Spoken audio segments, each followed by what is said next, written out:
Hey guys, EthDo here, and today I'm back for an all-new video. In today's video, I'm going to be showing you the highlights from the new Minecraft Snapshot 15w42a, as well as 41a and b. Now these snapshots have very recently come out, and they're probably my favourite snapshots so far in 1.9. We've had some good ones so far, really enjoyed shields and the changes at the end, but these snapshots had something that I really wanted more of in the game, and that is enchantments. Now in 42a, we've got 2 enchantments in a single snapshot.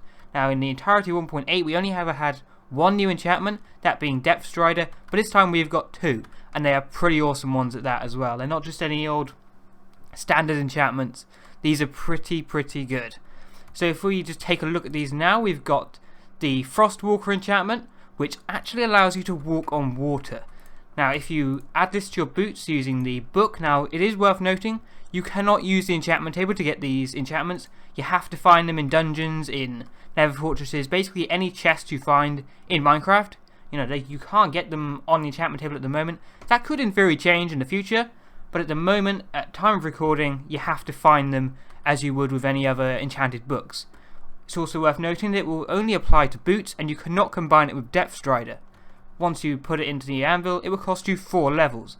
Once you then put the boots on, you can walk across water. Now the higher level you have it, the maximum level being 2, the greater the radius around you of ice will be, meaning there's less chance of you falling off. Because actually once you start to walk away, the ice behind you starts to like crack and melt, so in theory you can actually fall into the water and just get stuck in the middle of the ocean, which is not what you want. You really don't want to get stuck in the middle of the ocean with no way of getting back other than swimming, because it's going to take a very long time. If you do manage to stay above the ice though, it's going to be a pretty good way of transporting yourself around the area, because oceans at the moment, they really bug me in a way, because it just takes so long to get across them. Yes, you can craft a boat, but you've not always got a boat on hand.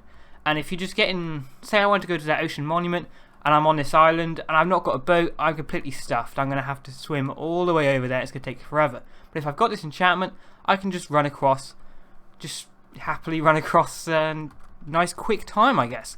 So a very useful enchantment, that one. I would like to see that being added into some adventure maps in the future. I expect that's what they'll be used for mostly, but of course they are a good survival enchantment too. The other enchantment which has been added is Mending. Now I'm almost certain that this has been inspired by mods. Now there are definitely mods I've used before where armor would auto repair, and you've got a very similar thing here. So when you apply the Mending enchantment to any tool or armor, it will cost you 2 levels, and once you have that on, what it will do is if your item that you've applied the enchantment to takes any damage, so for example if I put my diamond chest piece on here, I take a little bit of damage so that the chest piece is a little bit worn down, I then hold it out and I pick up some XP. Instead of actually receiving the XP as you saw there, I received a tiny amount, but the majority of it went into just repairing my chest piece. So if you've got a really damaged item, you're not going to be picking up any XP for a little while, because it's all going to go into repairing. And you do actually have to be holding it out. That is very important. That's definitely worth noting if you didn't catch that a second ago. Because if you just have it on your body, you can't just run around picking up experience and repairing your items. It doesn't quite work like that. You've got to have it held out. I guess it works well for tools because you're normally holding them out. But in terms of armor, it's got to be the same thing. You've got to be holding it out. But once you've got that, it's a great way to repair your armor without needing to use an anvil. And it'll be good in some kind of PvP, you know. And PvP, you've not always got an anvil spare, but you may have that enchantment. So you could just do that, you could get some XP, maybe you've got experience bottles. I know a lot of survival games will provide you with that in like Hunger Games chests and whatnot. So you could use that way of repairing your items before the deathmatch, or whatever you want to do with it. Just generally a great enchantment again. So the two of them I'm really happy with. I think they're brilliant enchantments and really happy to see them in the game. Something I couldn't really say for all of Minecraft 1.9's new features. Some of them I think are a little bit disappointing. Most of them pretty good though. This is definitely up there in the, my absolute favourites, to be honest. So let's move on to one of the other notable changes from 42a. The only other change that is worth noting is that brewing stands now require blaze powder. You have to fuel them in the same way you'd fuel your furnace using coal or lava, whatever you want to use. Now you have to use blaze powder to, just provide some power for your brewing stand.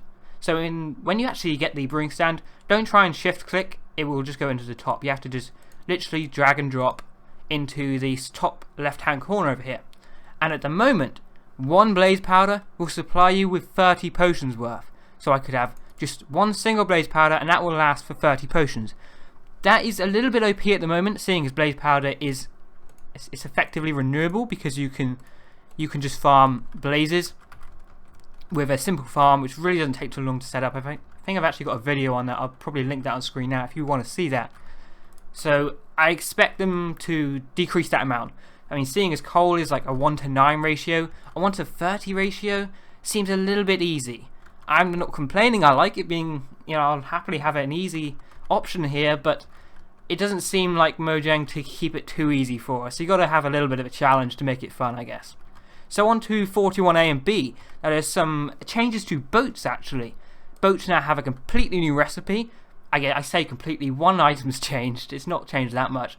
But I guess what's completely changed is how boats move, which I'll get onto in a second. But let's focus on the crafting table a second, or how you'd craft it. You just have the regular boat as you would there with the oak planks, or actually you can use any planks now, so I guess the craft has changed quite considerably. You can use any planks to get any wood type of boat, and then you also want to add a wooden shovel into the middle. Once you then get your boat, you apply it to your water, hop in, and now you can't just point and click with like W or whatever it was before. You have to use A and D to actually row. So if I'm holding down D, I'm turning left, holding down A and I'm turning right, hold them down together and you go forward. And then you can't even, like, if you've got them both held down, you can't even look and go, oh, I want to go over there. You've got to properly row with the oars. So it's a little bit more technical than it was before, a little bit more skill involved, not that much. It's still fairly simplistic. Once you get used to it, I'm sure you'll be a breeze, it'll be easy and nice to do. It's just a little bit more complicated than just getting in the boat and going, which I think is a good idea because it's a nice aesthetic change and it makes it a little bit more realistic. One final feature we have that's worth noting is the elytra. At least I believe that's how it's pronounced, but I really don't know, to be honest. I don't think anybody knows how you're supposed to pronounce that. But basically what this is, it's a new chess piece kind of item, which it's not really a chess piece, but it goes in that slot. And you find it at pirate ships or the end ships, whatever you want to call them, that are now found in the end. Now I do actually have another video on that, which I'll link at the end of this one, on how you'd find those, because you have to go there to get them. There's no there's no crafting recipe for this, so you can only find them there. They're found in an item frame, so you just go in there, take it out. So it's obviously an endgame item, and you'll see why now, because if I teleport myself up into the sky, let's go TP at, that's an O, TP at P, we will use our same coordinates. We'll go up to, let's go up to 200, and if I go in F5, it'll make things a little bit clearer. As you can see, I literally glide down. Now you won't actually take full damage, that's important to note, and it's just a new way of transporting yourself. It's actually found in the transport section of the creative inventory if you're looking for it. It took me a while to find it. I was expecting it in, I don't know where I was expecting it, to be honest. It's such a unique item.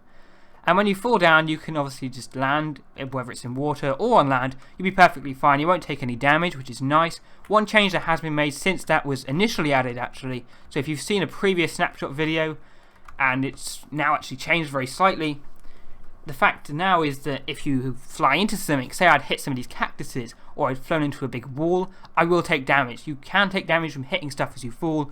You won't take damage when you actually land. That is the important difference between them. So don't panic if you're just going to hit the ground. Make sure you hit the ground rather, other than say wall or whatever's in your way, I guess.